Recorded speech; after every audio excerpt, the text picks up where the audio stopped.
নোয়াখালীর মেঘনা নদীতে ৩৯ জন যাত্রী নিয়ে একটি ট্রলার ডুবে গেছে। এতে ৩৩ জন জীবিত উদ্ধার হলেও একজনের মৃত্যু হয়েছে। এখনও নিখোঁজ রয়েছেন ৮ জন। বৈরী আবহাওয়ায় ডুবোচরে ধাক্কা লেগে ডুবে যায় ট্রলারটি। এদিকে টানা বৃষ্টি আর পাহাড়ি ঢলে সুনামগঞ্জে নদ নদীর পানি বাড়ছে। ভেঙেছে হাওর রক্ষা বাঁধ। শনিবারও ঝোড়ো হাওয়া ও বৃষ্টি ঝরেছে বিভিন্ন স্থানে, সাথে উত্তাল ছিল নদ নদী। নোয়াখালীর হাতিয়ায় মেঘনা নদীতে ৩৯ জন যাত্রী নিয়ে ডুবে যায় একটি ট্রলার।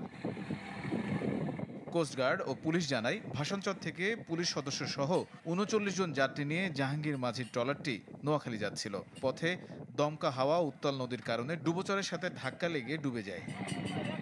এ সময় আশপাশে থাকা অন্য ট্রলার গিয়ে বেশ কয়েকজনকে উদ্ধার করে। খবর পেয়ে ঘটনাস্থলে যায় কোস্টগার্ড ও নৌ পুলিশের উদ্ধারকারী দল, কিন্তু বৈরী আবহাওয়ায় ব্যাহত হয় উদ্ধার তৎপরতা। উদ্ধার হওয়াদের স্থানীয়ভাবে চিকিৎসা দেওয়া হয়েছে।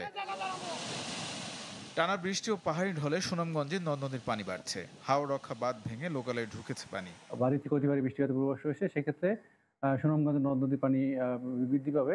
তবে পানির বিপদসীমার কাছাকাছি চলে যেতে পারে, কিন্তু বিপদসীমা অতিক্রম করার সম্ভাবনা নেই। সিলেটে বৃষ্টিতে বাড়ছে নদ নদীর পানি, সেই সাথে নগরীর বিভিন্ন স্থানে পানি জমে দেখা দিয়েছে জলাবদ্ধতা। এতে ভোগান্তিতে সাধারণ মানুষ। আবহাওয়া অধিদপ্তর জানিয়েছে, সকাল থেকে বিকাল পর্যন্ত সিলেটে ১৬৪ মিলিমিটার বৃষ্টিপাত রেকর্ড হয়েছে। মার্কেটে পানি মানে সাংঘাতিক পানি।